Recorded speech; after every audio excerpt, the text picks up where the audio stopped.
Welcome to Super Soldier Talk. I'm James Rink. Can everybody hear me okay in the chat? Yeah. Thank you, Karl. So, excellent. Okay.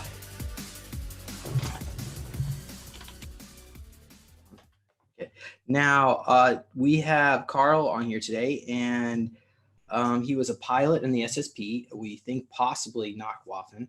And he believes he was on at least one 20-year back mission that went bad around his 17th year, and he was I guess he was given some repressed memories that I'm assuming this was because you said you went through emotional trauma, and we're going to go into all that.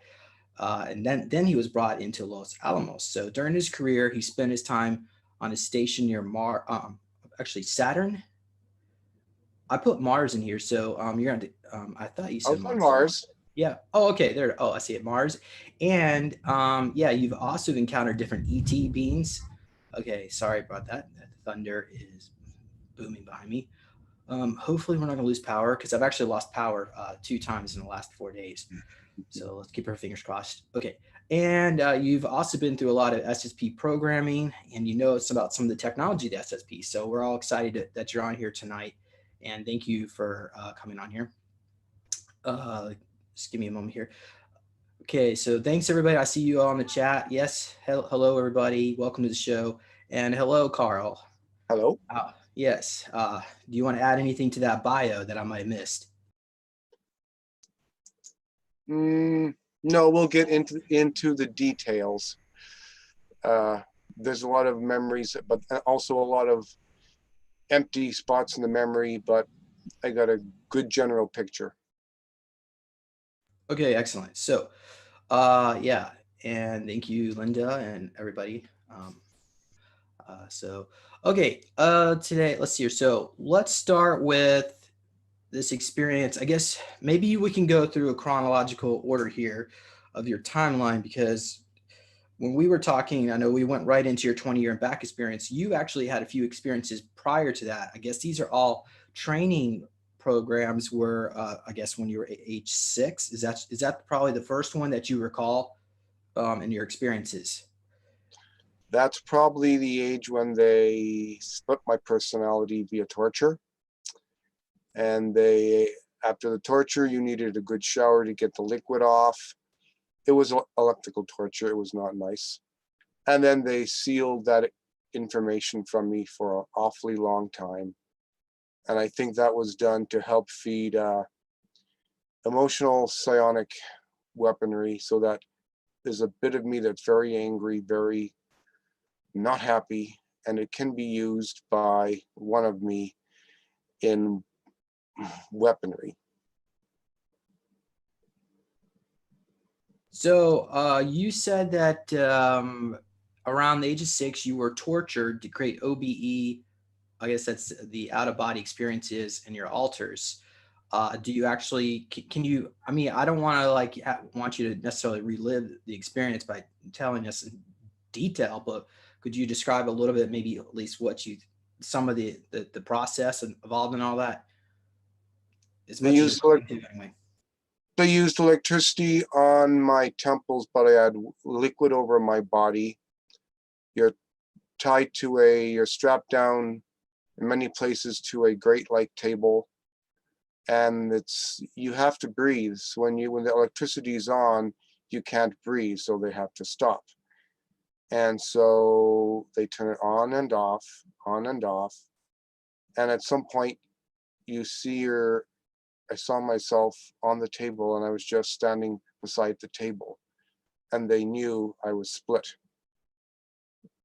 Then he said to me, it was a man doing this, "Well, we don't have to do this ever again." I still remember roughly his face.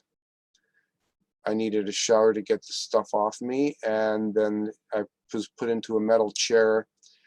I'm not sure what they did, but I didn't remember until the last 3 years, that incident.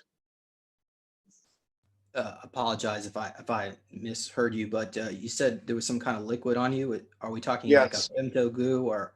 No, it's like a water, oily substance, whatever it is. if they just put the electricity by the temples, it wouldn't, they wanted pain throughout the entire body. So they had to have the body nice and wet, and you were grounded into the metal table. That's my take. Yeah. Okay. So that they do that with the EEG machines to get good electrical transfer. Understood. The gel material. Okay. Okay. So and as far as like an OBE, so you actually recall standing outside your body while they were torturing you, for lack of a better word. Yeah, once they figured out that I was out, they had me separated, Okay. and they didn't have to do any more pain. And do you know the name of that altar, or even any names of your altars without getting triggered, hopefully? The name that I feels right, that I remember, is Alan 354. And I, of course, the child that was on that table was me before this. And I gave him name Karl 8, but he's probably 6 years old or 5 years old, whatever. And we're starting to come together and deal with it better. Yeah, and I was mentioning this to you earlier. Now, obviously, we can't confirm it. We need to do some more investigation. But the at least in my personal experience, because my number was 54363, and the first number stood for your generation model. So that means I'm Gen 5. At least when this information came in 10 years ago. So I'm assuming that might mean you're Gen 3. But there's we'll have to do some more investigating or at some point to pinpoint that. But just wanted to mention out there. Okay, so at that point, you also said that you were put. Oh, this is around the age of 12. You were in a trip seat for testing. The trip seat is used for. I hate to use, I guess, brainwashing for lack of better words, but they can insert memories. They can change memories around. They can they can use it for instant education. And in your case, what do you think they were using it for? Do you mean the trip seat as, I remember, like a metal throne with with pieces of metal near your, 2 pieces of metal beside your head and 1 on top, not touching. And it was at 11. They took out my brain. They put I believe they put an implant in my brain, put it back in, and then I could communicate with them. I could see their thoughts. They have emotions, a lot. And then the first one was a test to see how it worked. And I was feeling cocky after this, so the guy put a like a pain or a shock in my chest just to let me know that they could do that, and that was something. But then right after it, I could be synced in with the computer on the ship. So when I went down, when I went up into the craft in the light, they needed a donut tube type thing for me to go up in the light beam. After I had this chip running, I didn't need that anymore. I could go right into the beam and go right through walls. Oh, wow. I was going to actually share my screen here for just a moment, and I wanted you to see, hopefully you can see my screen here. You said a metal throne, and I had this was... Take the bottom left. Go to the bottom left. That one? Yes. That one there. But you put something around the head. Okay, but was it pinkish in color and it looked like crystals? No, it was metal, just like metal. Okay, because this is the soul chair, and it's used to transfer souls between clone bodies. Can you see this? This is ET Tech. But, can you see this thing? Okay, hold on a second. Hold on. Let me. Okay, I'll get this up properly. You let me know. Yeah. So is that? Did you draw that? Yes.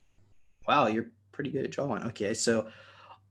All right, I see the little contraption. Can you actually bring it a little bit closer to the camera? You wish. Yeah, so we see a little contraption above your head, and that's where they're changing the memories around. I'm assuming that's what that is. That is for accessing the brain, the implant, and that is used for, it can put memories in, but it can be used for flying the craft also. Once you have your brain and everything set up, you can sit in a craft with no that's run by your mind, and you feel you have hand controls, you feel you see out a window. It's all in your mind, but all you're sitting in is a round metal can. Now the danger, of course, is this metal can and its seat has no seat belt. So if you crash into something at Mach 6 or 5, it's going to really do damage, even with the anti-gravity. Can you show us the picture again? There was a beam that was overlooking you. This gray. Yes, that was the operator. Are we there? Is it a gray type operator? Could you back up a little bit so the camera can focus a little? There we go. Okay. So where do you think this memory is? This location? That was on a craft. And do you think that was definitely ET, or is it just SSP in conjunction? We're working alongside the ET. It looks like the program is the Greys, tall Greys, are in charge of taking the kids, finding them, doing the initial processing.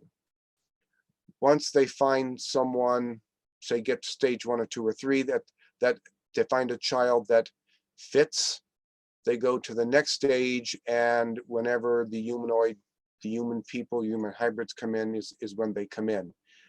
But the human people more come in at 13, 14 when you say yes to join the program. Okay, so at that point, there was a consent. You consented, Yeah, you think? Yeah, they asked my alter, Alan 354. They asked him. They picked me up in my bedroom, and in this time, they let me remember the light beam coming in the room. And I remember being on the craft. I talked to it was a holograph of a mantis, 7, 8 feet tall. Didn't scare me. He was wearing a monk's robe. He showed me an Earth that needed some help ecologically and asked, do you want to help us? And I didn't ask any questions, and I said yes. And I wanted to feel his skin, and it felt like I was feeling his skin. He even patted me on the head, touched me on the head. And that was really neat. Now, right after that, he disappeared into a ball of white and black light in the air. And the people who brought me there, one of them showed me something the size of a cell phone, but it was gold, with cut inscribed symbols of stars and stylized to craft on it. And they let me hold it for a minute. Then he wanted it back though. And then I said, okay, now what? And then I went home. And the real nice thing was, after they got me home through the wall, I was asked for the first time, do you want us to come back? And I said yes. Okay. Yeah, thanks for sharing that, Carl. Do you have a drawing of the mantis? Give me a second. I have papers. Okay. There's that one. I'm just sharing my screen right now while you find that, because I've got some. Okay. You can maybe if you could look up at the screen and say, "Hey, that's it." No, not quite. A different species, but that I remember. I do have a picture, a bit rough, of the platform that gets you up and down through the craft. That's neat. Was it like this with the pinchers that come up like that? Skinny neck, tall, very tall. This one looks like it's wearing a robe. Well, the neck was shorter. Here is Kern. Are you ready? This is what I remember. And that's the mantis? That to me was a mantis. That's what my memory says. Big eyes. In between at the bottom of the eyes, you have 3 or 4 slots. A little mouth, a squarish type mouth. That's a bit hard for me to remember that though. but he didn't use that for talking. It was all telepathic. So we have a question from the audience. They want to know, are mantises mean in general, or maybe just comment about their emotional aspect? Were they polite to you? This Aggressive? man, he was polite. His job was to get the children who could potentially be soldiers for them to in. And so they couldn't be mean, they couldn't hurt me. And even though I was 7, 8 feet tall and I was much shorter, he made me feel quite welcome, no problem at all. Whether that's through his mind, or I didn't generally show much fear for these ETs coming into my room even when I was much younger. So that helped. How tall was the mantis? What color was it? About 7, 8 feet tall, a brownish tinge with the black eyes. 3, 4 fingers, very thick, with a claw, with a short type claw. We usually see him in a holographic mode. But even in a holographic mode, the ability and the technology can put emotions and pictures into your head as if he's right there, assuming it's he. Did they make any sounds, like a buzzing sounds, or? At the time I was making clicking sounds, like a little bit too much for my family and friends, so I stopped doing it as a kid. So Can you comment about, like, what was your state of mind when you first saw this beam? I mean, obviously you're 12 years old. You're is small kid, or maybe big kid if you were, and here it is, 8, 9 foot tall mantis that's looking over you with these huge eyes. the problem is with Alan 354, I didn't know about until I was pushing 40, 50 years old. At 30, 31, I was allowed to remember the ET contact. I was allowed to know very, very little because I just come back from a 20-year and back. It was about 20 years. And after that was 1994, 95. In 2015, I was allowed to go through the hypnosis and remember the good stuff, at least most of it. And as you have flashbacks of this, or you get memories of this, some of it is amazing. But when I remembered that torture one, that was not nice for me. I needed help. That was not good. I understand. Okay, so, but going back to, so your alter was, I guess, trained for, it was probably no big deal, I suppose, for your alter anyway. Yeah. I was, even when I was picked up the first time, 5, 6, whenever, it was, even when I remembered a fake dream, but when I remembered what really happened, I assumed before altering my personality, I wasn't that afraid of the Greys. I was a little afraid of getting on the ship, but they did a test on me and I didn't freak out on them, which probably helped. Yeah, thanks, Carl. So Carl, can you give us some insight on how you were able to recover your memories? Because, yeah, I mean, I'm assuming you did some kind of regression. I mean, did it happen like automatically? I mean, instantly, all at once, or? What happened? Okay, in 1994, 95, I went out for the 20-year and back. I came back the same night. I was same body, beautiful, great, but there was a PTSD trauma. I was a bit of a emotional mess. So they had to let me know, but I couldn't remember the main things that happened, or else for whatever rules. So circa 2015, it's as if it was set up. There's Leslie Mitchell Clark, the hypnotist. She was part of our UFO group in the Toronto area. And I found out that she was doing regressions for people in her group at half price. So I said, sure, I'll give it a try. And I didn't know I'd have all these memories. I thought, yeah, I'd find I was just picked up something simple. And it wasn't simple. The dreams that were being picked up and seeing something like a giant in the backyard became something else. And as you do this, you get a flashback. For example, I was in the back seat of my sister and brother-in-law's car in the area, and I got a flashback of being in a Jeep on Mars, only for a few seconds, seeing some trees, but through the regression, a lot better stuff came out.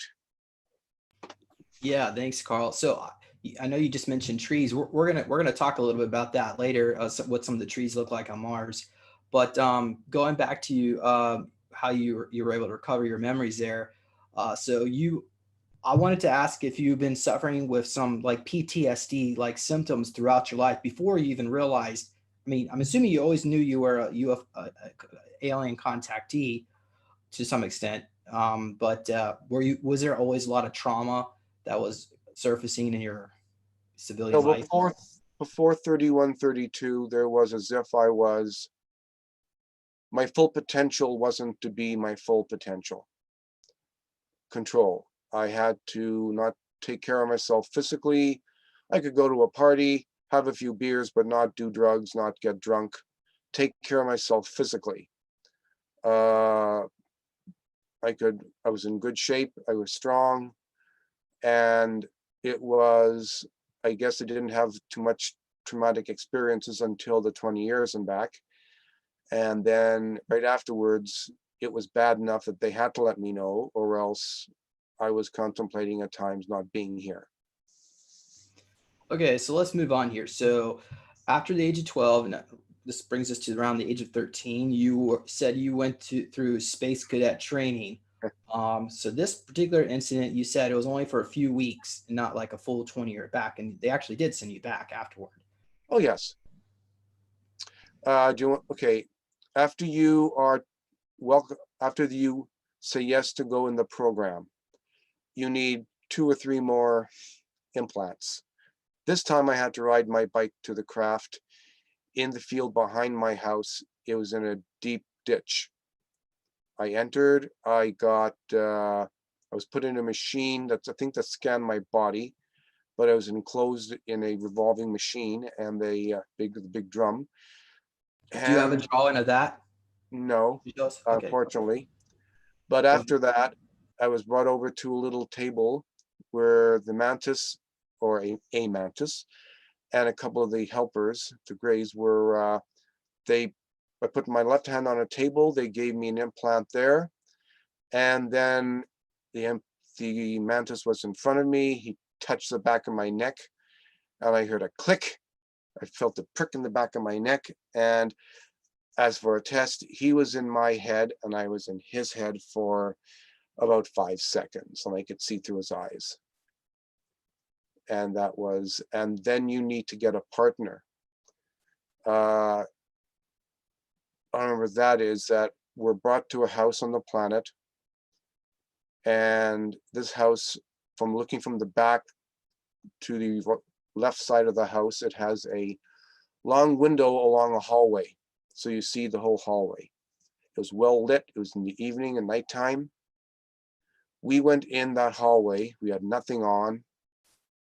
I met my partner on the side. He was crouching on the side. We liked each other. He had red hair. And there's 12 of us boys, 2 handlers, and there's another being in the room. This being was sitting on it looked like a floating little moped or something small. He's wearing a brown or black monk's hood, but he looked more like a reptilian. But it had a outside, like a field around it of darkness. The room we went into was half dark anyways. He was in a corner. I saw something, but we were busy. I won't say what we did. It's a little bit personal. And I picked my partner, me and Jeff 262. Then when we were done, we went out to the backyard. There's a craft. Don't know if I have that one here. 2 pounds. Okay. Basically, in the backyard, we were shown underneath the UFO. It put I think it was a image under UFO of it. Imagine a big disc hanging and 2 balls attached at the center, and this was spinning. It's slowly in a circle. Now, then this being in the robe came out. Remember that down that lit hallway, it looked like a ball of blackness coming down the hallway. I sort of thought, what the fuck is that? And it came out, it stood up, and it said, open arms, welcome to the club, boys, in perfect English. And that's all I remember from that one. I guess we went home. There's a few more. Anyways, that was the main thing to get us in before we were picked up for the course. So the being that said welcome to the club, did you say that was a gray? No, its face was in black and it looked more like a reptilian. Okay. And was he wearing a uniform? A brown, dark brown, almost black monk's robe. Did you see any insignia, patches, logos? Okay. Nope. Okay. What Nope. about what about in the room that you're at? Did you happen to see any maybe swastikas or anything like emblems? Unfortunately, no. It was rather dark. We had 12 chairs. I think 1 or 2 more for the instructors, and that was it. And were you wearing your own civilian clothing that you were wearing when they picked you up? Everyone entering the building and going through this was naked. Oh. We would be soon to learn that the human body and nudity is quite normal under certain circumstances. Okay. Do you think this might have been part of Montauk? I think that some of the learning and techniques they used were shared among all of the groups, so that an older Montauk may have picked up a way of mind control or using trauma to split a person, and it was just copied and improved via the different groups. Understood. Okay. So can you talk a little bit more about your training, or is that all you recall from that? Oh no, that a meeting was just officially getting us in. The training was I have fractured little pieces. They wanted my sperm. That was private, and of course we didn't need clothes for that. And right after we were done, we got a uniform, and we were asked, why did we take our sperm? And it was a man giving me the full body uniform. And he said, because the job is dangerous and you could die. And then we got to 6 of us. We went in 6 at a time. 6 came out. We were sat in a little cubbyhole with 6 chairs, and there is a tall gray, and out of the ground, it looked like a tire cemented into the ground in front of this tall gray. A holograph of a naked hybrid female came up, rubbing her stomach, saying, thank you in hand language. So that was yours? Your baby? That was a symbol that thanking the boys for giving the sperm. We all gave sperm. We all gave sperm, and they were saying thank you for giving sperm to help to. They didn't say making babies. Oh yes, and right after we saw this lady, we all got in our head a image of a room full of the fetuses in the jars. In that fake memory, I walked up to one of these jars, and I swear I could feel the intelligence of these babies in the jar at that stage. And this was at this point, were you still on the spaceship when you met these beings? Well, this was wherever this was on a station or in a spaceship. It wasn't in a house or anything.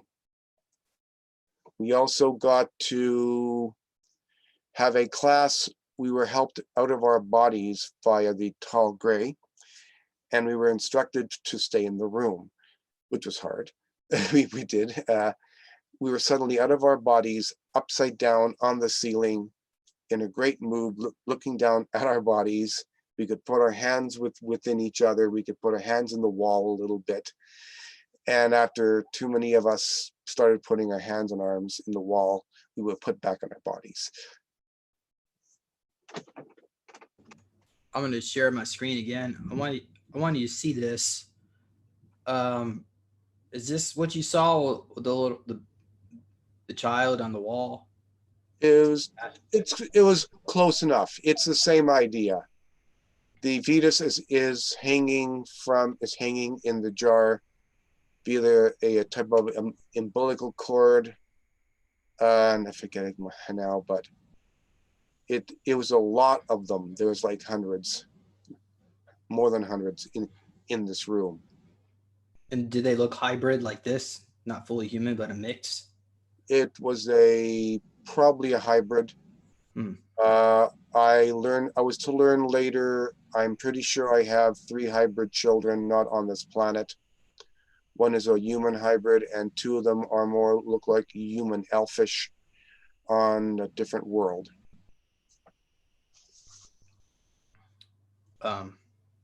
Was it canisters? Canisters. Yeah, more like canisters. Did it look kind of like this? Something like that, but put hundreds of them in a room. All right. So do you recall any other training sessions? Maybe you were required to fight some of your other cadets in training? Let me think. No. There's another stage with technology helping you to get out of the body. There was a great party afterwards they gave to us. And what else? You may come back. There was... How about, do you recall any time travel? They sent you down any portals to explore? I think, oh yes. The other one they did, but I won't. They wanted to instill discipline, military discipline, very strict, and that the 2 boys, when they were told to do something, they would do it. You had to do it or else you'd be in deep pain. So they told us, the handlers, to do something of a sexual nature. We said no. My partner said no, actually, first, and he was in pain on the ground for a good minute. And when he looked at me, I got all his emotional pain because we're all empathic and it's being helped. So it was very nasty. They stopped it. They then, for some reason, brought us, I guess it was taking too long or something. We were brought over to another room where there's 2 of those chairs, and they were attached with people working with computer stuff on the side. We both sat in a separate chair, and we were both in the same holographic memory in our head. It looked like a red desert. It looked really amazing. But then we had to go back and do what we were told, and sorry, no, a bit personal. Yeah, so at Montauk, one of the things they would do is they would require the group orgy sessions with the other kids to create a bonding situation. And they would also, some of the Draco would shapeshift into humans, and then do some of that. Well, the part when they told you to do something, dressed or not, with your partner, you did it. They'd know you just did it, and it was part, and it became a normal part of that life. Unfortunately, that can also transfer, and things transfer over into this, and you have to start to deal with it. And Karl, was this whole group all males? or the any I believe females? it was. This group was all males. Yes. Okay. All right. So no reason to go into too many gory details here. Let's move on because I mean we're only beginning here because now you're at the age of 15 and you were in the reserve military. Why don't you explain a little bit about that? What happened with I, wa- that? I was in I joined the cadets at about 13, 14. I think they wanted me to. And at 15 range, I was more of a senior level cadet, and I got to work as a C-class call out, like a reserve with the reserves, in a summer camp at Ipperwash Army Cadet Camp. And okay, my job, I think it was the first summer, my job was to be out with some corporals out to set up the orienteering, but also sometimes to do guarding of checkpoints so that in case civilians wouldn't sneak in while they were doing live firing of rifles. While I was guarding that checkpoint, the major and the corporals left me there, and I had very difficulty staying awake. There's a black car on the military land watching me, so I thought there was just, okay, they were watching me. So I couldn't stay awake. And what I remembered later, basically, I remember waking up, going to the van, saying something, and nothing happening. But the middle part is what I learned later. It's what they cut my memory out. What I learned is that at the black car had two men in black, big guys, one like white, baldish, 6'3", 6'4", one with black hair and a mustache. And there's a hybrid lady that looked like a hybrid Shirley Temple. It seems they picked me up, put me in the back seat of the car, brought me to an open area or field somewhere else. She showed me it was like a tablet computer, but just on the inside of the tablet, it looked like someone had put a thin slice of quartz crystal all the way around. It was really beautiful. And it looked like a perfect window going down in a hallway. And then a head and a face came out, like a gray, and it was in me. And I was in its body. I could just see it through the outlines of light. But I remembered I could also pick up the information that it was in my body. I was on the ground, and I was starting to transform into something like a slightly taller gray type person. Then I know I'm back in my body. I have to go, but I'm so weak from this. Not tired, but just so weak. I could just barely sit up and hold myself up. And they had to help me back to the car. The lady, the woman hybrid in the back seat said I did a good job. They drove me back to my post. I was not going to be able to stay awake with this. So I believe it was her or one of them said, if they ask you about sleeping, say the words, the black car was watching you. And they left. And the van with the major and the corporals show up again. I guess I was sleeping. I walked into the van, sat in beside the major. He looked at me, you were sleeping. I said, the black car was watching me. He then turned white. I said he'd seen a ghost, didn't say a word. No paperwork was done. I didn't get in trouble. They drove me back, all the corporals, to the barracks. I was feeling better, but I was so nice and loose that I could go from standing to the floor, cross-legged, and not hurt anything. It was great. And that is what was that one. And also in one of that summer, I'm not sure if it was any UFO thing, but while at a checkpoint out in the woods, there was an eagle or some of that flying by me several times. But that may have been nothing, but that was nice at the time. Carl, so going back to the previous experience, you mentioned this glass pad. What year do you think this was taking place? Here. The glass pad was, I was 11 then that I remember seeing it. I was born 63, so that's 74, 75. So that's definitely not something a civilian would have had tech at that point. Oh, no, no, no. I'll show, did I get you the picture? There's your picture. Can you see roughly?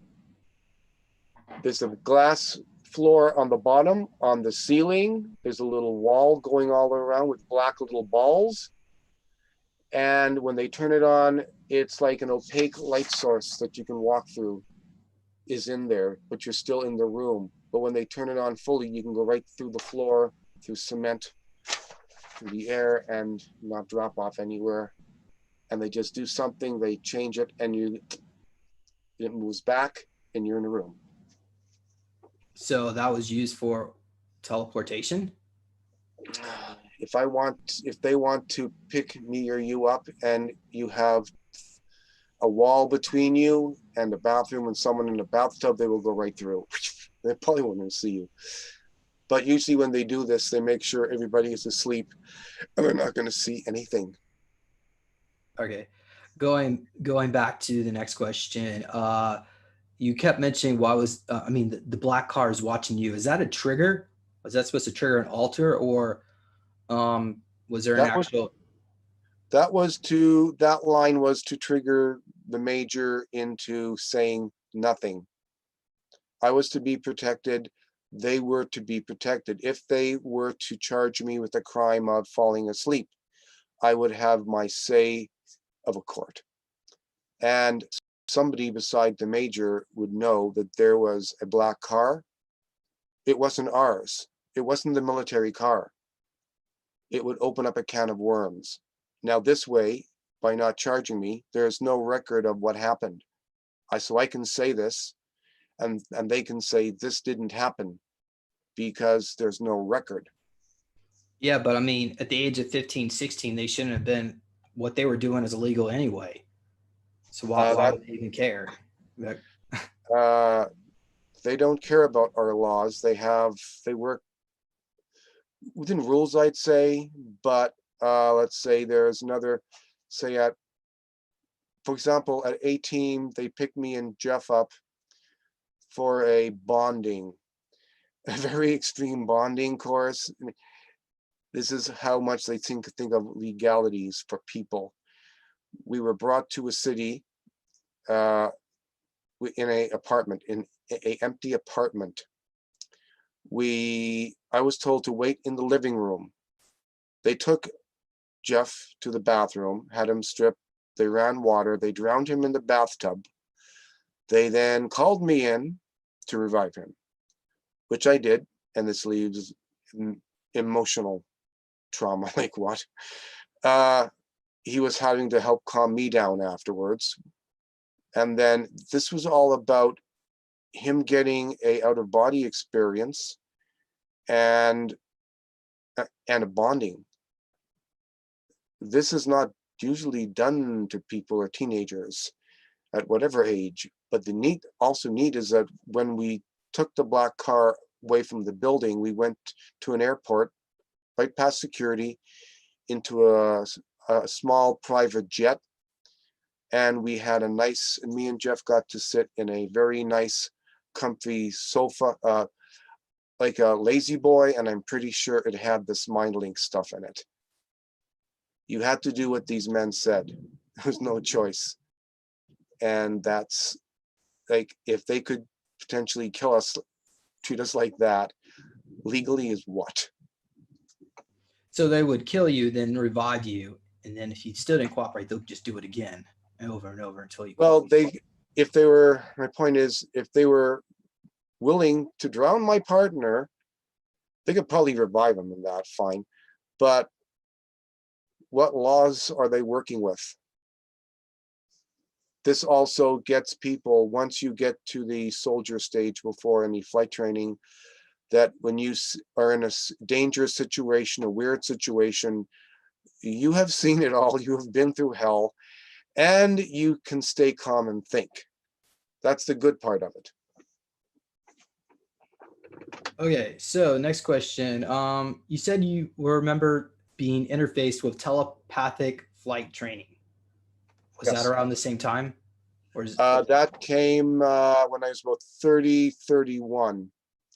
First of all, there was some whatever training we were doing on Mars. I don't remember much about that except some of the trees and stuff. But at 30, 31, this was the 20-year and back, me and Jeff got to test for the flight program, which was at first on a base, probably on Earth, in a desert area. We got to wear a ball helmet. It looked a round ball, old 80s, 70s, 80s ball helmet with racing stripes and antenna on it. And we flew, it looks like a ski box, a flying ski box that had with no attachments. It flew. You saw it in your head as this was flying and you were flying it. It was really neat.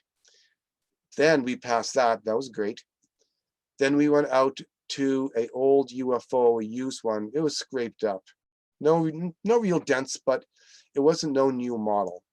So we had to do something. We had to fly it. And we did. And we passed. So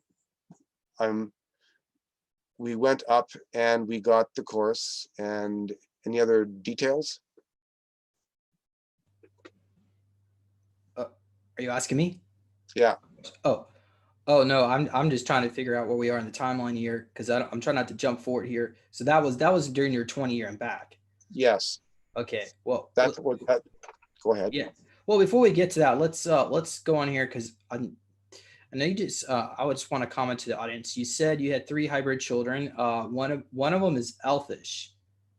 One of them is a gray human mix, working with hybrid grays and grays, and 2 of them look like more human, but more of a elfish ears, and they don't wear clothing on their planet because it's very small villages, fields and trees and stuff like that.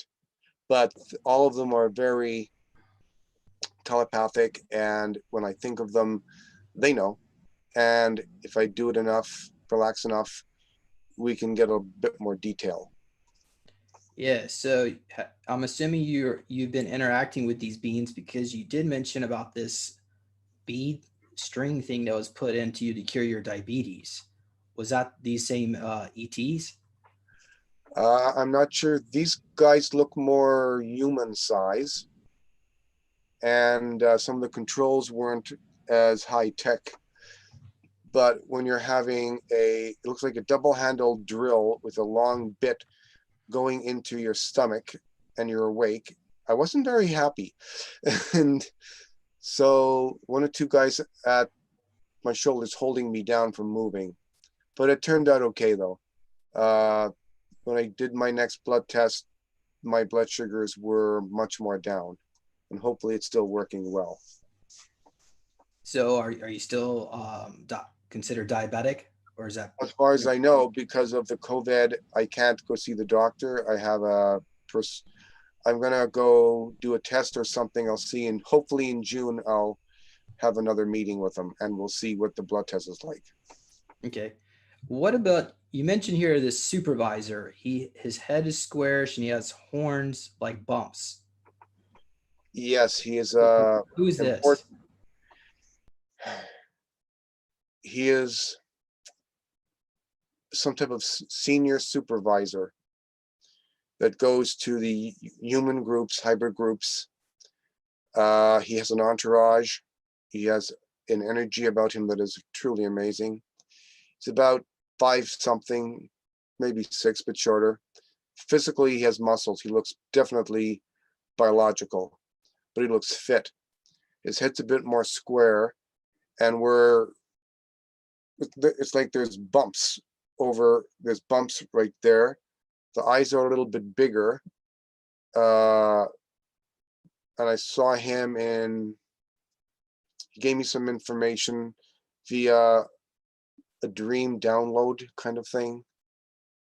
So that he said that in this, there's 2 of them. Okay, one was I was with some people in a city. The UFOs were over the city, and right beside me was a cement wall. The wall became, it's like elevator doors. He and his entourage came out, and he gave me an old thick wallet, which represents information. And then I went with them into the wall, and it became a wall again, but the wall was painted, and the paint didn't stick this time. But when I went with him, it was, I think they did some, not sure, they did some fixing or upgrade to, I basically got a job. I still had a job with them. I had an office. I'm not sure what job it was or what it'll be. It was like a message. And I remember now the first time I saw him in his download type thing, it was after I'd come back from the 20-year and back. I still had some time on my contract, so I had to do something. So I got a little office job, and the neat thing was, I remember going into a backyard looking like it was a barbecue. There's Carol O'Connor on the side, not looking happy to see me. He's in a wheelchair, but in the backyard on a slightly raised dais was the supervisor, and he was introducing me as this new middle-level boss, whatever job I was doing. And we sort of mingled with the people and said hello and had a nice time. And now the neat thing is, when I left, this time I had my own black car, my own security and driver. And it looked like the same two guys from being younger that put me through all this stuff, these same people. So this was neat. So was this like at a party at like a very elitist home here on planet Earth? It was on planet Earth, but not a big elitist home. It was an average, nice home. Just walking down the side gate, down the side of the house in the gate. It was a normal looking home with a nice backyard. And were the other kids in your group, the 20 kids and the cadet training? Okay, at this point, I was 31 years old. At least my body was 31 years old. I was now 50, 47, 48 years old, but didn't know it yet. Okay. All right, well, let's move on here. So I think you already said this, the ship, this part went, you said the ship went a deep ravine. They put a big round of, I think you already went over that. Yes, that was when I got my implants. The implant back here, it's now gone because I had two cysts on my head. This was one of them. When I got it out, it looked like a brown pea with a blood vessel attached. I should have kept it, but all the doctor said was, we're going to check what it is, and if we see cancer, we'll let you know. Otherwise, we're not going to even bother talking to you. Yeah, so Patty in the chat wants to know if you were a Monarch, and in particular Project IDIS. I don't know if you know anything about those two projects. I don't know these specific words, no. They let me remember certain things to tell you, and so that I don't go insane and do something nasty to myself. They need me, I guess, to be doing this. Yeah, okay, so we don't know for sure, but let's move on here. And you also said the Mantis was testing you for your symbol recognition? Yes, when I was about, okay. That was when I was, 10, 11 range, somewhere in there, maybe 12. Me and my friend went out with our bikes to the field in the bush nearby the home. There's a stream, and we're looking for crayfish. The black craft, it looked like a stingray, black triangular stingray, beautiful. It came in. My friend saw this thing. He was going, wow, look at that type thing. I was going, oh, they're here type thing. And then he was in my face and said, what the fuck is going on? And then he's under control, and I feel these guys behind me. The crew to pick us up were behind me. So they put us down. They put them down, and the craft hovered short above the ground. The door opened. we were escorted inside and told to sit on the 2 seats in the side hallway. The door closes. I wasn't put asleep or anything. I looked in the front and I can see 1 or 2 guys, men type people, operating this spacecraft. There's something in the back. The seats had a silvery metallic thread, all silvery metallic, very comfortable, with like a diamond shaped type threads.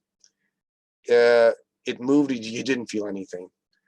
Then it opened the door and I was escorted, I was brought out and brought to a mantis it was a landing bay inside, I don't know where, it's all metallic and white. The mantis brought me to a small side room, put me in this metallic chair again, showed me the tablet, and the Jim Sparks symbols, it was those. It was all flashing really, really fast. And then he just looked at me, probably scanned me, and I looked at him, and I was fine. And that was it. I was brought back to the ship, and we were brought back to the field, and I had no memory except I knew something had happened, but not exactly.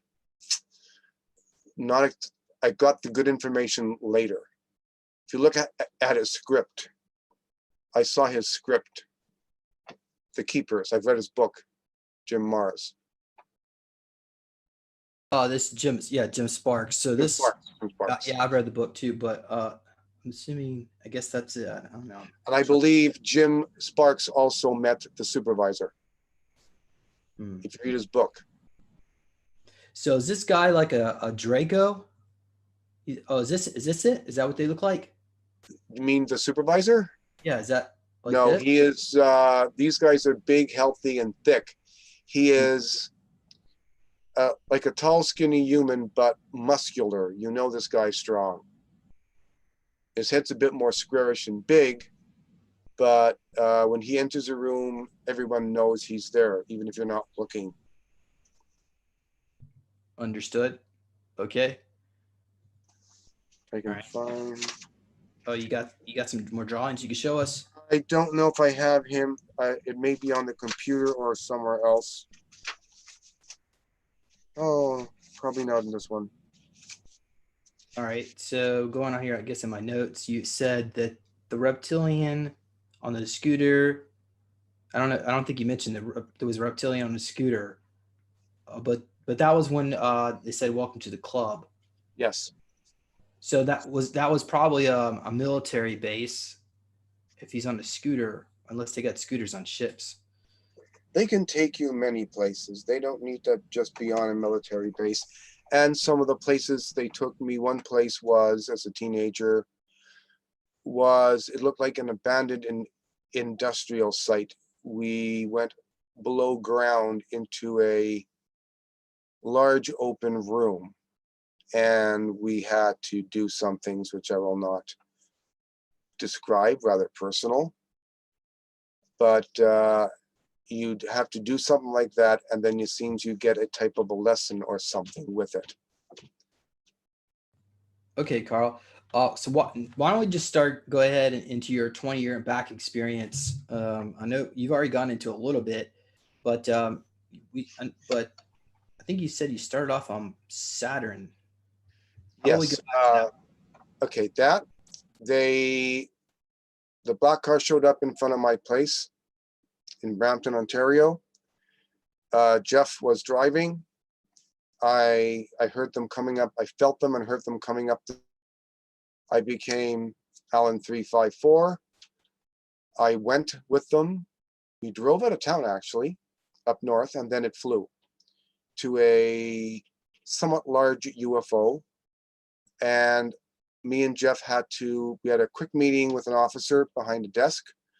We then shook hands, signed our life away for 20 years. Our civilian clothes went. We got a basic jumpsuit uniform. And we went and boarded a craft with another 15, 20 people aboard.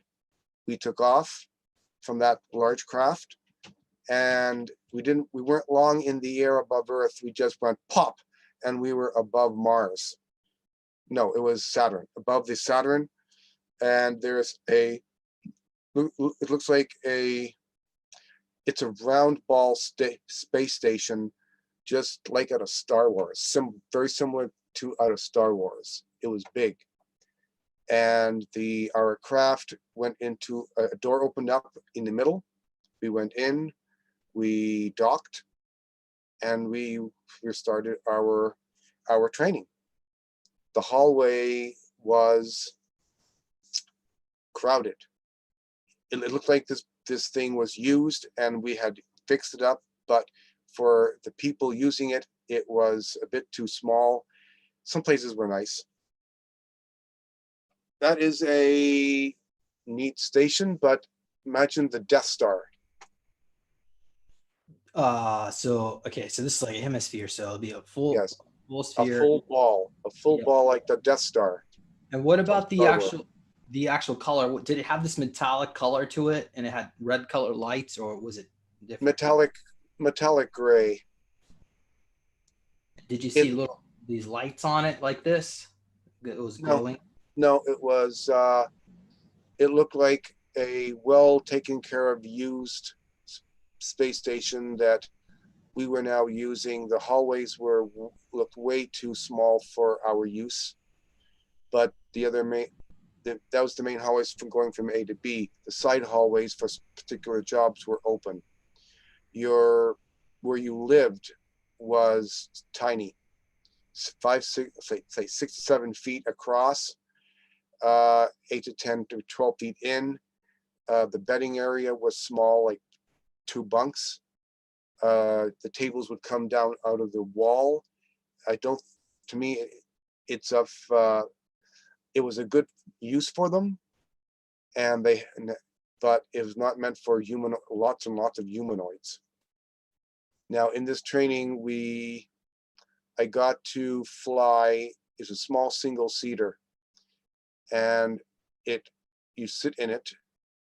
And I remembered to control it, it's a virtual reality in your head. Everything you see is in your head. I saw the planet, and it looked like really beautiful colors of the planet, and the ring looked like solid, sharp lined pieces of ice going around, touching, hitting, breaking off. They didn't have to be ice, it could be something else. It was really nice, and so I flew back. And when you go in, you get a computer pad. So after the flight, the pad is attached to the ship.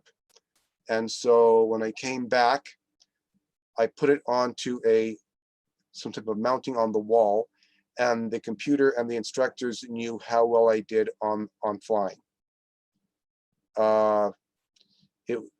Now also there, when you go in, you get a clone made.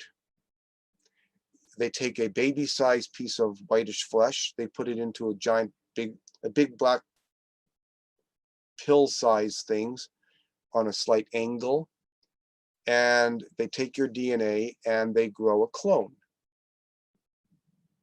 And thinking, why? Well, in case you die, in case you need spare parts, or maybe you're gone, but good enough. But let's say most of you is gone, but they got enough of your bodily energy out to why make another one? You have a clone. So that was it. What else? And that was the training on that. They had lounges where you could have the nice lazy boy seats with the mind interface, so that you got 2 hours off. You go with your friend, and you got 2 hours in a chair. It's like 4 to 6 hours, and you can be on any beach, anywhere you want. You can make it up. It's really beautiful. Oh, sorry, I'm not trying to be funny here. I was trying to find some of the clone labs. Does it have like this bluish hue? Is it this kind of lighting, or? This looked like a quasi dark area, dark colored, with some lighting, but it's like 7 to 8 foot long, big round pill, like a pill kind of thing, that the little baby piece went into, and it grew in there. Okay, I can probably find some cloning vats here somewhere on here. Oh, you said this picture also triggered you a bit. One. It says it looks familiar. Slightly. There's that was similar to the size of the of where the UFO craft come in and they park. It's huge. There's doors on the side. There's usually not marks on the floor, but there's rooms on the side, and it's really amazing. Well, this guy, I don't know who drew this, but he drew the floor looking like this. These little circles. Oh, neat. Do you recall that the circles looking like that? No, I'm sort of thinking that with their abilities, they just make a section of the floor like the black glass. They do their technology, and the ship goes right through the walls of the floor.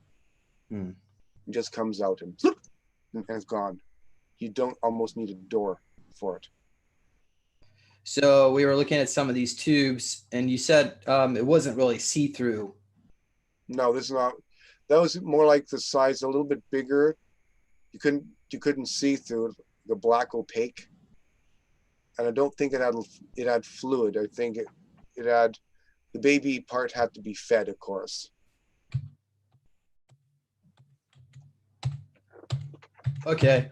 Well, let's go ahead and, okay. So at that point, so is that pretty much, how long were you even on Saturn, that space station? That was, I'm not sure. I'm thinking 5-6 months for the whole thing. And then we got a job to fly the craft around the Earth. Great views. We also were given, I have small pieces of memory. We were on the planet. We were in a city, in some Asian country. And it was a nice hotel. The hotel had you go up the stairs, there's an open balcony, and stairs up another balcony, and then you have rooms, okay? Well, me and Jeff were in a nice room. We were in the bedroom. I was practicing my out-of-body material. He was sitting beside me watching. So I leave my body. I go through the door, out to the veranda, out looking down over the street, and I'm thinking I'm just going to jump down some stairs. I didn't just jump down the stairs. I jumped down completely over onto the road where a car went through me. I was thinking this is going to hurt, but no, the car went right through me, and thinking this is great.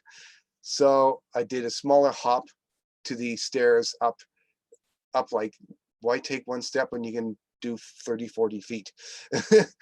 And then I went back into my room and my body, and Jeff was getting hungry, so we had to go have lunch or supper time. Oh yes, another thing. Yeah, I'll say this one. I'm not sure if Jeff was there, but there was 4 of us. We were 4 in a large truck, like the 6 to 8 seater trucks. We went out to some railway tracks, and we were to do something there. I had to cut some lines on the railway track, and I don't know where this is, so hopefully we won't get in trouble. But the 3 other guys were there to do their psionic stuff just in case the crews came around. And I just took out a simple little pencil-like tool in my pocket and snip, snip, snip. I cut some lines, some lines. And then we went back in, then we walked back through some trees and woods to our truck, and we drove away. We were doing stuff like this. I remember, I'm not sure if it's in the 20-year and back, but yes, in somewhere in there, that I was with a partner. I had to go into a office area with a big area with like 20, 30, 40 desks all in a row. I had to get information out of a computer. Somebody was at lunchtime. I assume this was at lunch. So I walked past any receptionist to someone's empty desk. And right beside me was a female supervisor and her coworker. The female supervisor, of course, looked at me and was like, "Who are you?" And I told her without even talking with my abilities in that form, that forget about me. You have something to do in your office. Go back to your office. Forget about me. And she did. And within 5 minutes, I had hacked into the computer, got the information, and was walking out the door with the other man. We turned right, maybe half a city block. We're in a city. We went into a coffee shop, sat, and a big black car pulled up in front. We got in. My boss was sitting in the front passenger side, and I handed him over what you would look like we have now for memory sticks. I handed him the memory stick. There you go, boss. That type of thing. So Was that on mission on planet Earth? yes. So was that during your 20-year and back? I assume it is. I was in the right age right after Jeff died in the 20-year and back. Right after Jeff, okay, in my 20-year life, Jeff and I had an accident, and I couldn't work with flying the craft anymore, so I had to go work on planet only. So it was a bad accident. He died. Shall I go into that a bit? Well, before you talk about him, let's talk a little bit more about Mars. Okay. Yeah, because we were discussing some of the ecology on Mars, and I found that very fascinating because you talked about this scenario where you were near like a cabin in the woods, and you were talking a little bit about the snow and the atmosphere and some of the trees. So Yes. how do you know this was on Mars and not on planet Earth? What's the cabin in the trees may have been Mars, or Earth, but the trees looked a little bit too planned weird. It's like it was a planned forest, and the snow sound weird. Even if that was Earth, the other memory of Mars, I went through a jump gate from Earth to Mars, came out of the gate and you get a long black hallway. It's a rock hallway, and then you turn left and you're at the security reception area. I then had to put my hand on a specialized metal pad to tell me it was me. I passed that. I got through the caged area. You then have to be explained some of the briefed. I don't remember that too much. I got to carry a weapon outside when you went outside for security, but we got to go outside, and you didn't need any special breathing apparatus, so we didn't. We went outside the door and we smelled the air. It was breathable, but it smelled a little bit like someone had laid a dump of crap somewhere. It was probably just methane type smell. But you could go out where we were at that time of the season. You could go out in regular clothing without a jacket for some hours, and you had a whitish, creamish desert, blue sky, and we were nearby a valley, a deep valley, and a road down. So we went down that road, and we stopped in at a ruin of a building. The building looked something like that. Do you see this? It's in yellow. Yeah, we see it. Oh, yeah, no windows, no glass, no metal frames, just rock. And it looked like the outside of the rock was melted. Everything was melted. So the mortar between the bricks were melted. The rock was melted. Above the doorway, there was a face, a kind of a melted face above the main doorway. And inside, it also shows signs of melting. the dirt from the side of the hill was starting to come down and grow around this building. We went in there, three of us, okay, there was four of us in a Jeep. One of the persons stood outside and waited. Three of us went in the building to look around.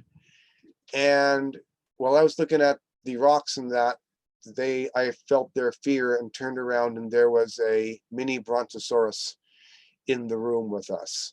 8, 9, 10 foot ball neck. We slowly walked quietly out of the room, and we had weapons, but we didn't have to use them. We were quite happy with that.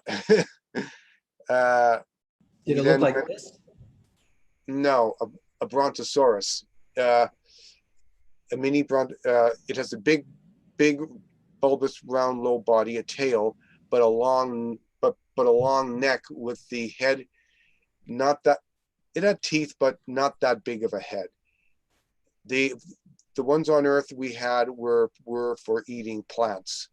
This one eats other beings on Mars. How big was it? I could see the neck. Only the neck was about 8 feet long. And this thing was inside that building? Yes. And do you think it was sentient? Oh, I've heard Mr. Baggio's name, who said he's been to Mars. He said he saw one of these also. It just eats. It's an animal. So it was basically living in that structure as a habitat, temporary habitat for the winter. Yeah, it can move around, I assume. Well, did it see you? Oh yes, it saw us, all right. It just looked at us. It didn't want to bother us, but they have teeth in their head and they can do some damage. So we got out of there and left it alone. I'm surprised it didn't chase after you and make you its next meal. Well, we had the weaponry with us, but it was okay not to kill it. Now, along that road, we saw trees along the side of the hill. And these trees look whitish cream color, normal. Instead of having leaves at the end of the branches, it hung big flat, big pear. They're like cactus, but they're the shape of flattened pears. And I don't think they had any spines on them, but there are lots of them. And then we went down the road some more, went over a little tiny rock bridge. There's another entrance to a building open, but we didn't want to go in. We had to get back. But in that valley, the stonework wasn't melted along the bridge and walls.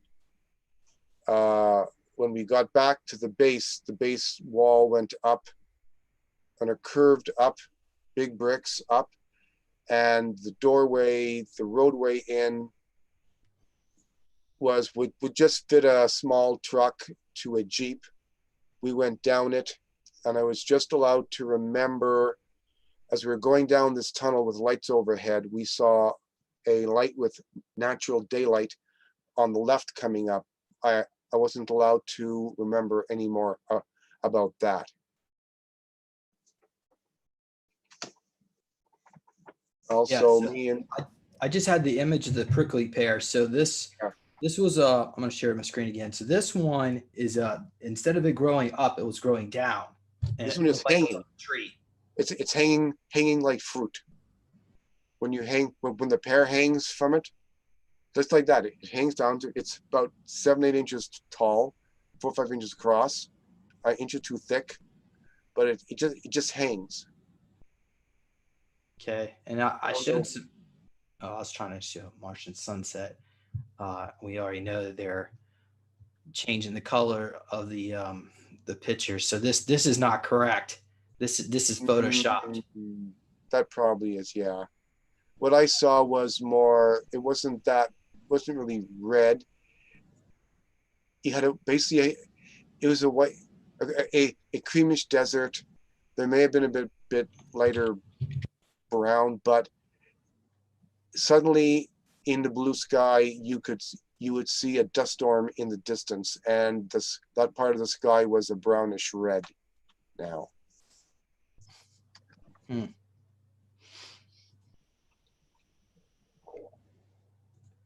Yeah. So okay.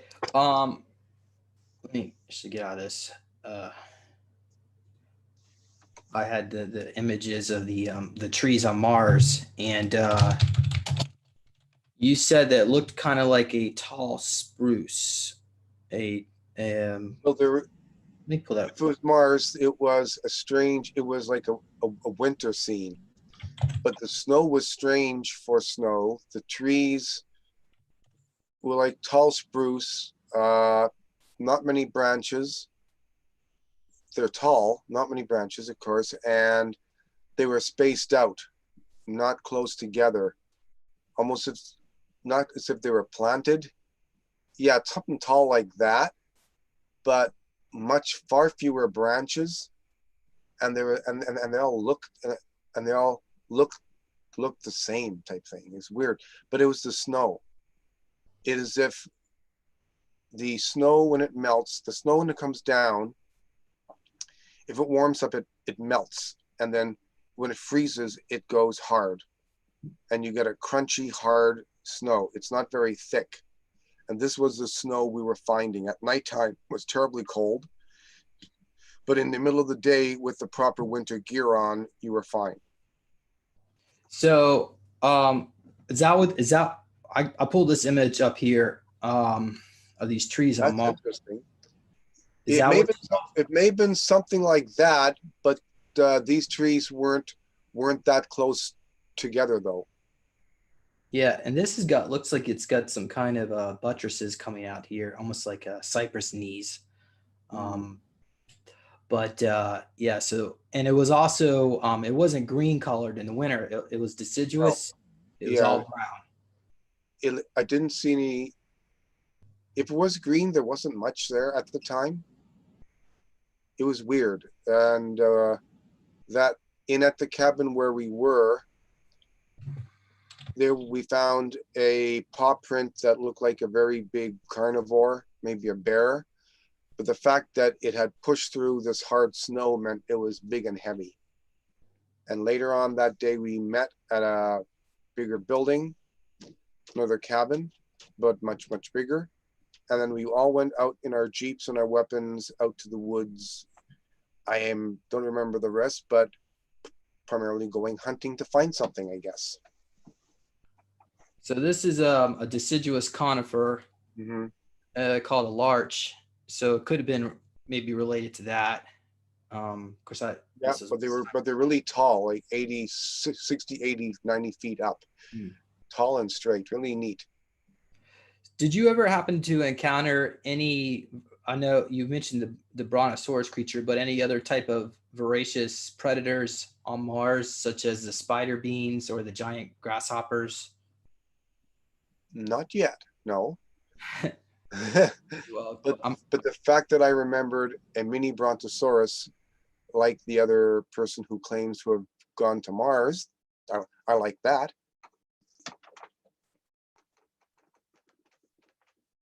Does that look really close to it there? Well, like the bottom down, left, over, sorry, wrong way. There, back over, to right, next one over, there. Tall like that, but spread out in a forest, and they're going right up, and the branches go almost down to the bottom. Okay. And do you think this was like in the northern latitude, or is this tropical region of Mars? I don't have that. I don't have the full memory. I have these bits and pieces. I'd like to know. Yeah. All right. So you also said the snow was kind of unusual. It was the way it was melting throughout the day and it would refreeze. Yeah. When you get snowbanks that do that, they're very hard. It's like half ice. And it's strange. The whole area was, the whole area had, in and around our building, had the same type snow. It meant it was getting warm enough in the day to have a winter coat or open it a bit, but at nighttime it would snow or it'd be really, really cold. Same thing, yeah. All right. And you said you were tracking a bear, or was that the brontosaurus, the tracks in the snow? No. The tracks in the snow, I don't know what it was, but they were about at least, I don't know, 7-8 inches long, 5-6 inches across. It was a big animal, and it was right in front of our cabin, so we didn't like that. Did you hear it? No, I got up in the morning. I went out to use the outhouse, and I saw these tracks going by and said, "Oh crap!" And what I remember, I don't remember everything, but my guess is that we went looking for it. Do you think the animal was secretly stalking you, and then when it saw you inside the building, it decided not to? I can't go make guesses. All I know is that I woke up in the morning. I go out to use the bathroom. The tracks are there, and I just have little pieces of a memory, not the full storyline. Okay. Can you comment about the building itself? Did it look extremely ancient? Our cabin, it looked like it was probably, it was older, but it was built there. It was wood. It was short. No, the one with the brontosaurus. The one that one, sure. Sure. About a foot by a foot thick raw stone mortar. It did look ancient. The roof looked in good shape though. And it almost looked like a church in a way, but with the stones in the windows on both, a window on both sides of the door had stones lining it, but the stones were melted. It's as if a great heat or a bomb nukes went off or something and melted the stone surface. Right above the door, there was a face, be it a lion or a human face, melted. Inside was melted, but you could see something left. So the thing is, the mortar, if it was just regular mortar, after a long time, it would start to decay and the walls would fall apart. These things didn't, because it was all melted into one surface. Because there was an ancient civilization on Mars about 500,000 years ago. It was the last golden age on Mars. I don't know what year it was actually destroyed, but certainly a giant, probably thermonuclear or something even worse, fried the whole civilization, the atmosphere up. Now, I would not doubt that the people, the survivors, went underground, because I saw there that there is a stream. There's a stream beside this road. The road in the valley had a little rock wall beside it, and it went over a stream. And that stream was still there, and it was going down underground into some other waterworks. So I would not doubt that there's people using that water system underground, that there is a little bit of water there, and it's captured. Thomas Alvin, he's been on the show, and he commented about these the humans on Mars from that civilization, and they had a olive colored skin, and they live underground, but they are able to tolerate the atmosphere, because the atmosphere is very thin. As I don't know if you actually commented on that, Karl, but it's equivalent to about 12,000 feet altitude here on planet Earth, if I'm not mistaken. Okay. So you want to comment about that? Did you have to wear any kind of special breathing apparatus? No, not at all. Because actually, I think Tony Rodriguez, that when you were required to run, you would need some supplemental oxygen.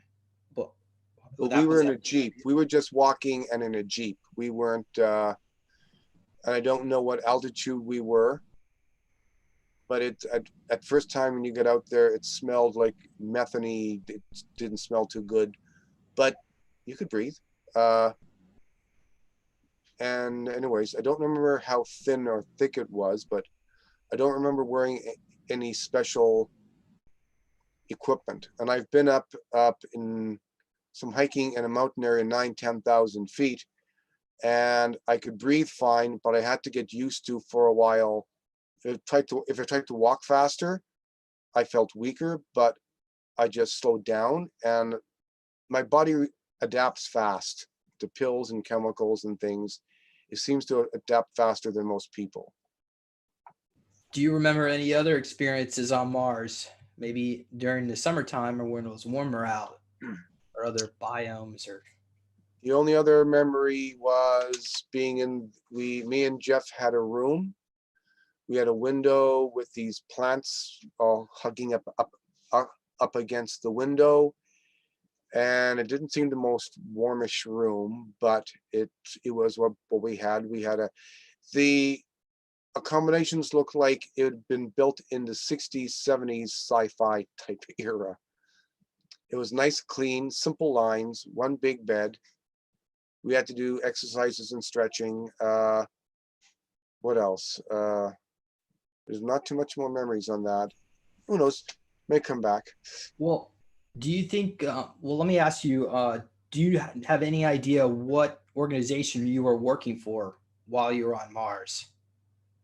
That is the problem. I don't have an official name or badge, and it's too bad because I'd like to know who they were, but it also I wish I knew, basically, from Yes. them. So all we can assume at this moment is it's probably an MCC. Obviously, that's the Mars Colony Corporation, which pretty much runs everything on Mars, which is a sub project of ICC, Interplanetary Corporate Conglomerate. And but there's certainly other military contractors, including Kruger, but without, we'll have to wait till you get some more memories back before guessing. So at this point, we are approaching your 17th year of service, and you are on the, let's see here, you're on you looked through a window, saw a river valley, but dry desert. There were silver parked discs parked in the dirt, and there were labs. Okay, at the 17th year into the 20 year and back, me and Jeff were in a spacecraft, in our craft, well, 20, 30 feet apart across, above Earth. Somehow, something about much bigger than us, a disc, hit us. We hit whatever. We got stuck on it for a little bit, and then we separated. Breach of the air came in to the side. My partner was, whatever amount, was partially sucked off into space. He was killed. I was bashed around like a toy. Bing, bing, bing. The ship got me down, alerted the medical people to help me. And even though I was broken legs, arms, and I was a mess, I still had enough brains to, I picked up what the ship showed me. We were in a opening in the woods. Two other craft were there. Some people standing around our craft in shock, looking at this, like a pie-shaped thing came out, fell off. And I saw what was left of Jeff. And I saw the craft from above. They got me out. I remember my hand had some blood on it. They took me into another craft, stabilized me. I don't remember much about that except spending a long time in healing in a medical, let's call it a medical bay, on a bed. I wasn't moving for a long time. My legs were broken. My left arm was broken. My skull had problems. My right arm could move after a while, but luckily I could use the, I could communicate. They could communicate in my head with the implant, so I could see and communicate with them that way. Kern, the mantis, came to visit and ask what happened, probably investigating now. But I didn't have much energy, but I had enough energy to show them what happened. And they also let me know that Another part of the medical procedure was, I think, to install some little stick device about 1.5 inches long, black, with some little tiny disc attached on the side with hairs. I was sort of watching the meeting of Kern, my doctor, and my boss. So I get cured, I am cured, I see where they put what was left of my partner in a glass brick in a wall. I'm not in a good shape, physically, emotionally, that is. So I'm told I have to go back to the planet. I can't work with the flying crew because I have no partner. All right, so that's when I go down to, I was assigned down to, I believe it was Los Alamos in the Air Force there. And I did some not nice things, psionically. I think I was a lieutenant, but I didn't fly anything. I worked in the office, and I would be given a piece of paper in a clear plastic bag. It was a person's face, a name, location. I would sit back down on a nice couch in this room, leave my body, find that person, do something. This was to cause a heart attack in that person. Then you'd be debriefed. I didn't have to do that also. I could also, for example, there's a truck I had to find and 3 large bombs on it that I had to find and see if I could do something about. So I left my body on that other mission, found the truck. I hopped in behind, I landed behind the truck while the truck is moving in the woods. Being like like a superhero, I could just jump to the back of this moving truck, go through the door, found the crates, and I found a guard. Put my head and body through the crates and said, yes, yes, yes, this is what I want. I found the guard, went into the guard, and I took his information to open the crates and to make sure these things would not operate properly. Then I have to leave. No, everything's locked up. I leave the guard standing in his, or sitting in his position. And he had a thought in his head of some older lady with a white long dress. So I left him with a thought of daydreaming about his mother or aunt. And then I left up through the roof of this truck, and I flew off like, doof. It was so much fun. And then I went back, and the first time I did this, the people that I was doing these bad things to, it looked like now they were doing remote viewing. They were in a simple room, simple desk, and I'm not going to go too deep in. I know out of the total amount of people I did this, I'll say it's about 15 people that I did this with. I only remember 3, and I don't want to remember the rest. I'm not naturally would be able to do this. But basically, the first time I did this, there was a new psychologist at the debriefing. He came with the regular psychologist and my superior officer. So I came back. They met me. They sat on the chairs across from the couch. I explained what happened. The regular psychologist and the officer were happy with it. They walked out, but the new guy had fear in his face, as if that, oh crap, this is real. And I felt a bit proud. Felt good. He did. I did. This is weird. What else I did? Oh yes.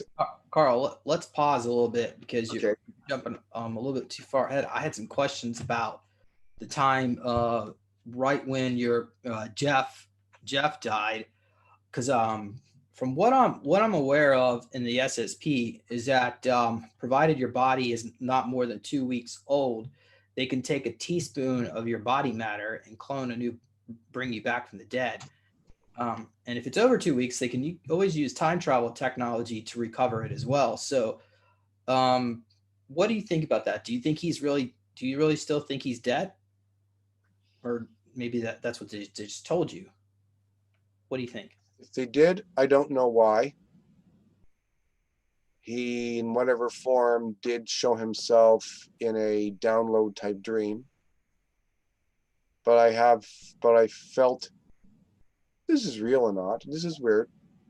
I did feel as if after someone dies, the emotions, I had all those emotions for a month or two, for about a month after I found out about this. Good question. And If he's the other alive, thing, oh, go ahead. if he's alive, he's alive. But what I remember is he had a brick in a wall, and there wasn't, I don't know how much was left. And I'm not going to describe what I saw. It's a bit much. It was a mess. Yeah. So the other thing is that if you die while you're in the SSP and they're unable to, for whatever reason, they can't recover you, maybe you go through a portal or something even worse, through like Montauk or something. So what they would do is they would make a clone body of you and put you back in your civilian life, and your clone would eventually self-destruct with cancer or something. Well, they did have a clone of him. So they probably put that clone back, and I don't know what they did. Did they put him back in a fake car accident or something just to show he's done? Could somebody else go in his body short term? I don't know. And what about this rock garden for the dead in the glass It's like brick? walls.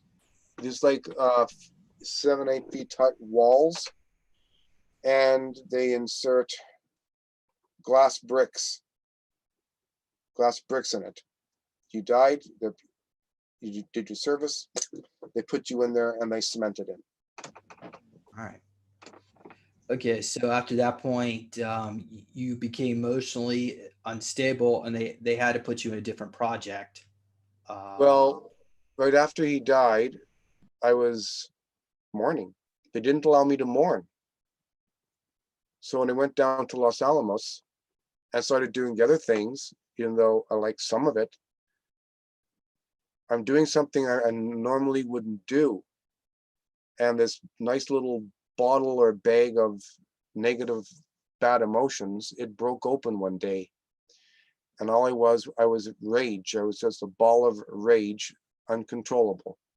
And they first knocked me out. I was in the junior officers mess when it first happened. They knocked me out, tied me to a stretcher, took me away. Next time at a meeting with my superior officer, a doctor, a psychologist, I'm strapped to the table. That was good. Because in the middle of that conversation, I went nuts and I wanted to get off and do something. I was angry. It was decided I'm going home and they're going to help me heal. So they did. Right after the guys left, this dentist type chair became a table. It was put flat, and they put something on my chest, like a plate on my chest, flat plate on my chest, but I had it looked like a half of a bandsaw, half of a round saw sticking out to calm me down. And then I went home. And before they sent you back, were you put into the regen tank for a certain amount of time? Do you recall being you had to be like almost perfectly still for weeks almost? all I remember is the meeting goes bad. I got mad. And then I'm at the Air Force, the Air Force where the jets land. I'm at a spot out there with my friends, and I'm saying goodbye. They're saying goodbye, and I liked that. I liked something of that, some of that life. I missed it. And then I'm at home. I'm back at the same age, and something is not quite right. And then I'm me, not knowing this, but then I'm getting PTSD, stress, problems, depression, and they had to let these guys if they didn't help me, I would not be here. So they let me know the Whitley Strieber's book, and the skill I had also is that I can see in my head a three-dimensional picture or room, and I can make anything I want in there. So they made me a three-dimensional of a gray moving and doing it by itself. So they let me know. Okay, how they let me know they're in my life was they took, first of all, they took me, put me in a chair, took a scoop sample from this one right there, it's gone. They're really small ones. And one from my penis, right below where the pee comes out, a big one. They let me remember one night a little bit to look down and see the big scoop mark, freshly cut, no pain, no blood. And I knew enough to say they were here. Then I'm put out. I go to the bathroom. I sit there. I look down. I said, those bastards. I remembered for a few seconds again. And then Canada Day 1995, early at about 9:10 in the morning, they let me remember a handful of stuff, the scoop marks, the other stuff. And I was on my bed in a fetal position. And it was bad for about a few minutes, but I decided I wasn't going to do anything bad to myself. I was going to get through this, and it turns out they didn't really help me. So, and that's when that morning I remembered the scoop mark, and it was healed over, and I still have that scoop mark. So, in the first 15-20 years after that happening, I couldn't remember all this good stuff, just minor stuff, but that scoop mark's there, so I know it's real. It's a round scoop mark about 3 to 4 millimeters across, almost a quarter of an inch across.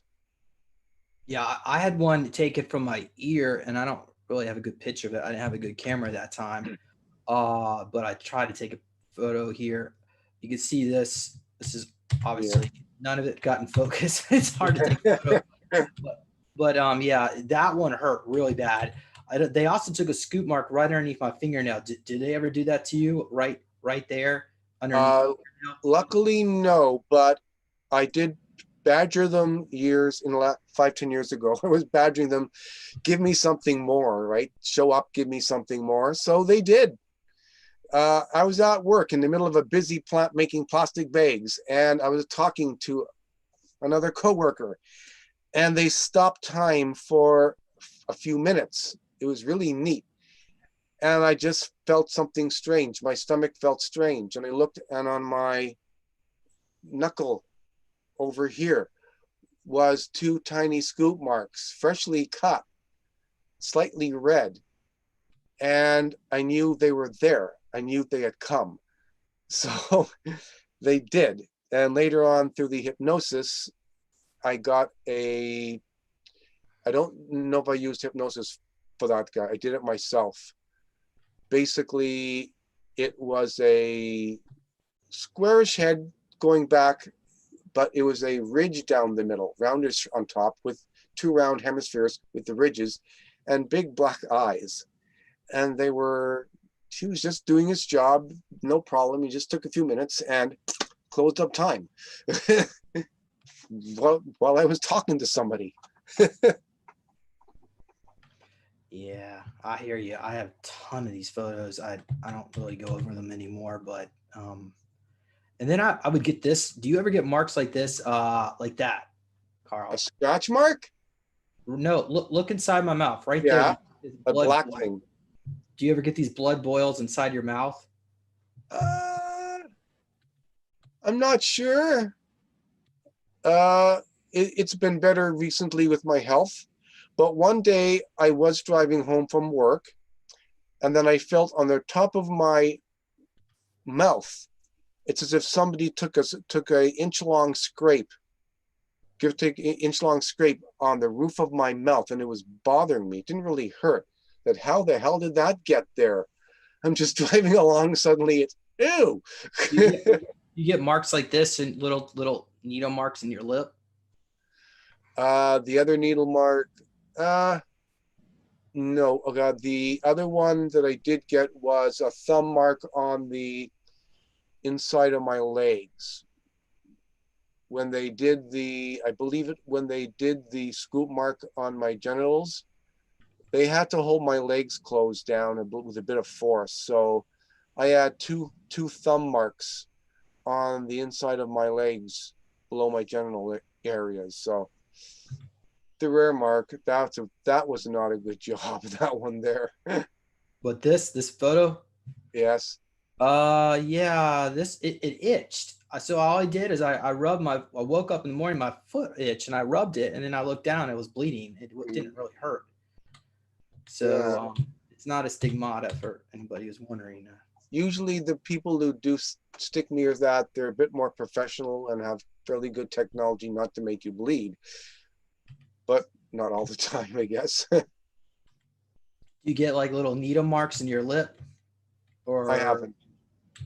Okay, I know. I think I just asked you that question. Oh, and I get like these. Oh, okay, so this right here is. Well, here's a scoop mark. I don't know if you can see that. It's on my thumb right there. They put a scoop mark right there one day. One night they picked me up, and it's my newest scoop. No, it's not a scoop mark. It's an implant. My newest implant. So it's a little black mark in my thumb, right about there, a little black spot, hard to see, I know. But they picked me up in the room. They came in the room. They made a door in my room from their planet. Walked right in, picked me up, walked me right through, put me into the chair in an office which had nice windows looking over a desert valley view, opened up the flesh, stuck it in like that. I was allowed to look out the window when they was done. And it was like, it is as if somebody had parked hundreds of round disc UFOs into the dirt of this valley with windows sticking out. And that's their housing and offices. And they probably have tunnels inside. But it's really neat.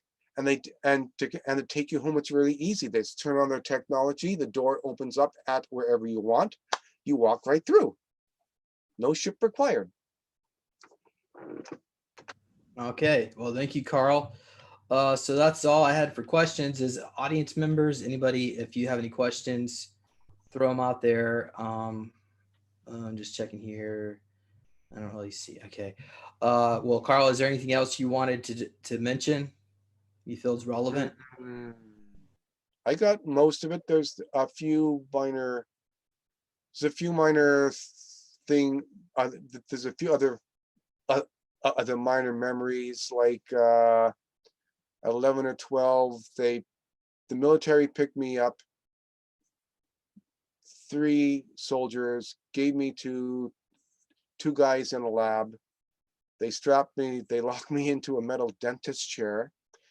Put a plate in front of my face, a plate in back, did some energy, made my brain see white spots pop, pop, pop, pop, pop, pop. When I got up and I was done, it was hard to stand up because the popping in my head was still happening. So they had to escort me out, hold me out. I was given back to the soldiers. The female soldier was in the back seat with me, and she put the gas cloth so that I would not see after. They put me in a big Jeep and they were taking me down a ramp to go out somewhere. It was in an underground parking lot. They put me out to sleep. Beside that, I could go on longer, but that's basically it so far. Okay, Carl. All right. So we're gonna go ahead and wrap up tonight. I want to thank you. I wasn't expecting us to go 2 hours, but I'm glad we did because we certainly covered a lot of ground here today. So do you have a way people can reach out and contact you, an email address or maybe on Facebook? I am on the one of the secret space program things on Facebook. I'm on Facebook. I'm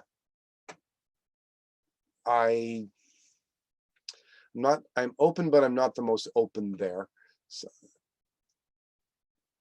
I guess I'll get some information to you, and you can tell some people, and you can put it in.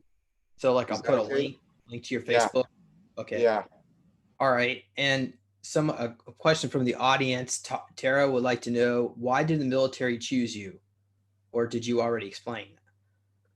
My best guess right now is that I was genetically modified before birth.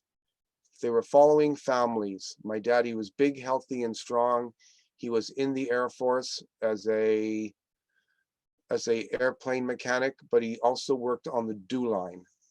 And he knew more than he said to the family, because he would never talk about this topic to me.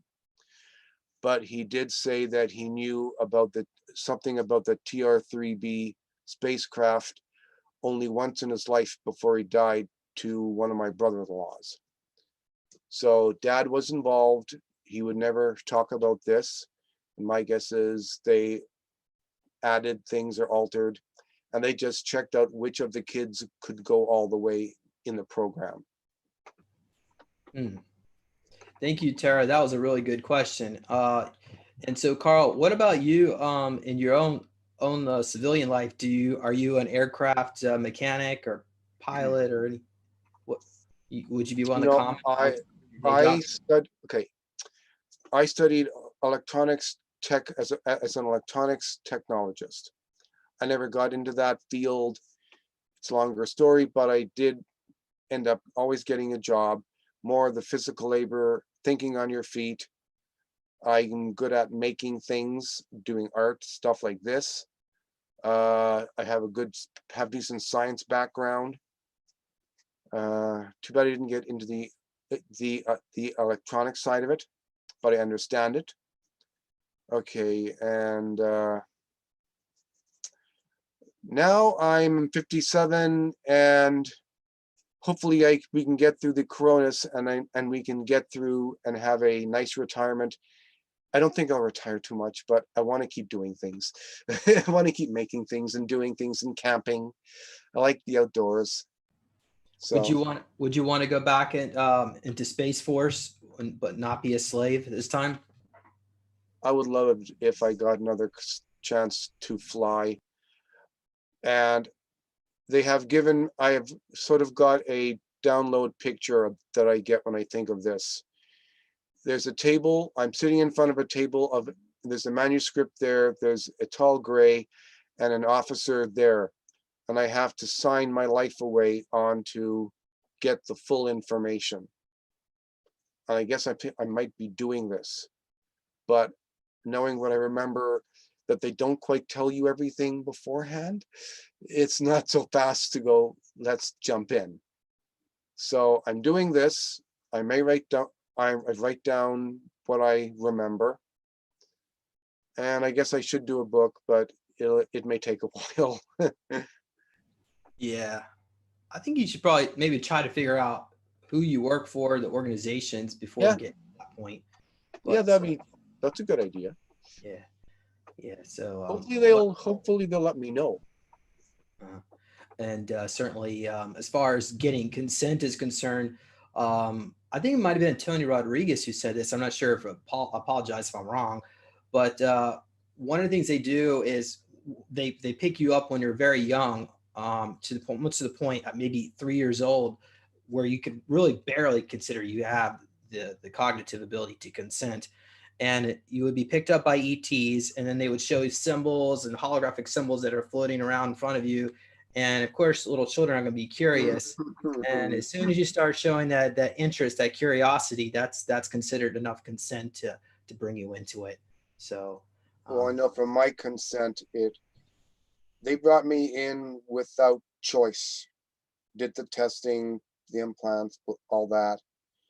But to join and work with them, they needed the alter to actually say yes. But of course, I didn't quite ask for the details, and they didn't quite give me any details. So So, Karl, what about in retrospect, looking back at all the things you've been through, would you still say that you do not consent, or do you consent to what they did, or, and would you prefer that you would have not gone through these experiences? A part of me says yes, because it would have meant I would have had, the side effect is my social relationship and life is not normal. I didn't have one. But going through what I did and remembering this, it's really something. And knowing that if I really want to know, is this real? I just have to go to the bathroom and drop my pants. And there it is. It's right there. We're getting a lot of questions in the chat about you possibly being Randy Kramer's clone or vice versa. Yes, I do look similar to him. He's a bit taller than me, and I've met him. Okay, so can you comment about that? Were you in the same project, you think? I don't know. But what he is saying, he remembers a lot more longer detail than I do. But I think it's more of this. They found certain lineage of families of DNA which they need, and they know which batch to add to the children and the families at certain steps to make people that could come out just what they want. So, for example, if I have a brother, he was probably involved, and a sister involved, but I'm not pertaining to their career in that. I don't think they did. It was just for biological material, let's say. But my older brother is 2-3 years older than me, but does not have the gray hair that I have, and is in very good shape. It's like we're not aging as fast. You still have to take care of yourself and eat well, but I'm glad I can still do the canoe camping, the portage, stuff like this. And I have to keep this up to keep up my strength, but hey, while I can keep doing it, I will. Yeah, thank you.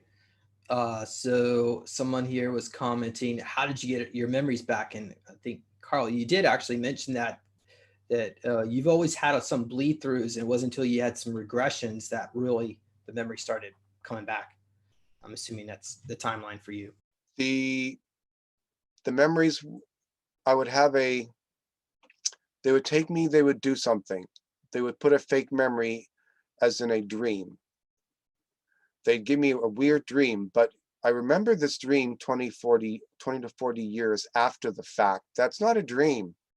So you go through a hypnosis to look at that issue, and the dream of the big worm and giant in the backyard becomes being picked up by 4 or 5 grays, and there's a craft in your backyard, and you're brought in and you are given a test. The light wand goes over your body, and you get another memory, another dream that's really weird, and something else comes out, and something else, and suddenly, wow, it happened. Karl, someone wants to know, have you ever experienced any harassment from, I guess, as a targeted individual? Has anyone, I don't know. Maybe once, driving my vehicle. It's as if someone may have taken over. I didn't stop at the light. I went through and hit another car. I got out okay. They weren't bad. I wasn't good. But I don't really think so, because especially now that some of this stuff also gets me into the not just psionic, but the occult and mind control stuff, like in that, right? So that I can feel when there's a spirit around me. I can feel when someone in a room is looking at me. I have that ability. So if if a being, an energy being comes in close and isn't happy, I know how to deal with it without getting them mad. I just show no fear. I show respect and go, fine, now what? But I will not give them fear. And they go, oh, they can't touch me energetically. I've got the bubble up.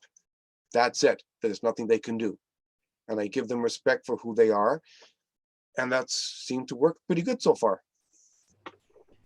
So Karl, I'm gonna give you one more question, and we can wrap this up. Okay.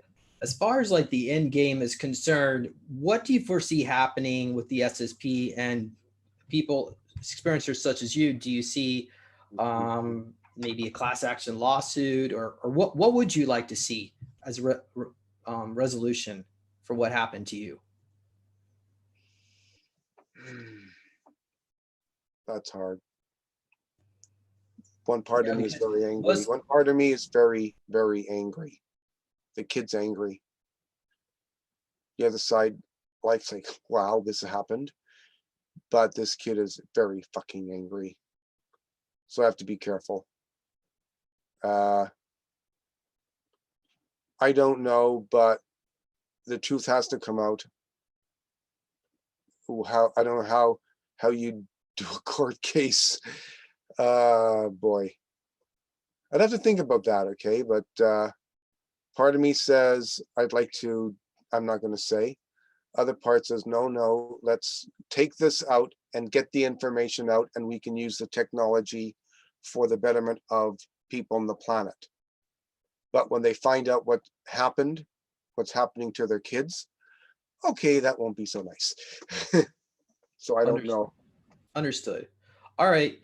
Okay, so thank you, Karl. And audience members, if you want to learn more about the type of work that I do, be sure to visit supersoldiertalk.com. And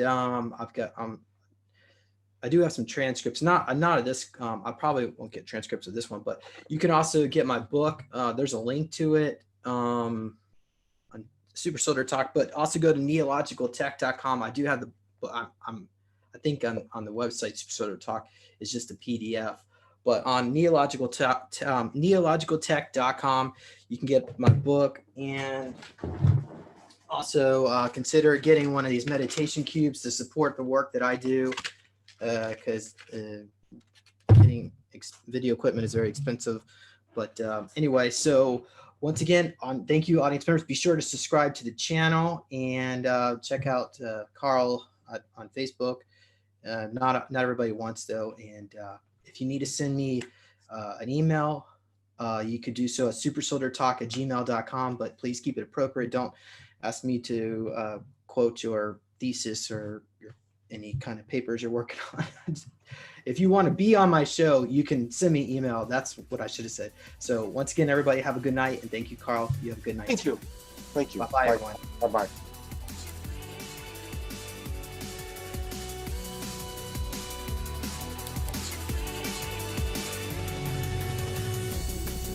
Please consider supporting Super Soldier Talk by purchasing your own Neo Meditation device.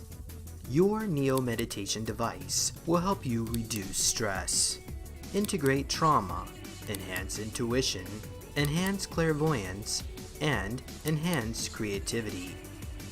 Get yours now at www.neologicaltech.com.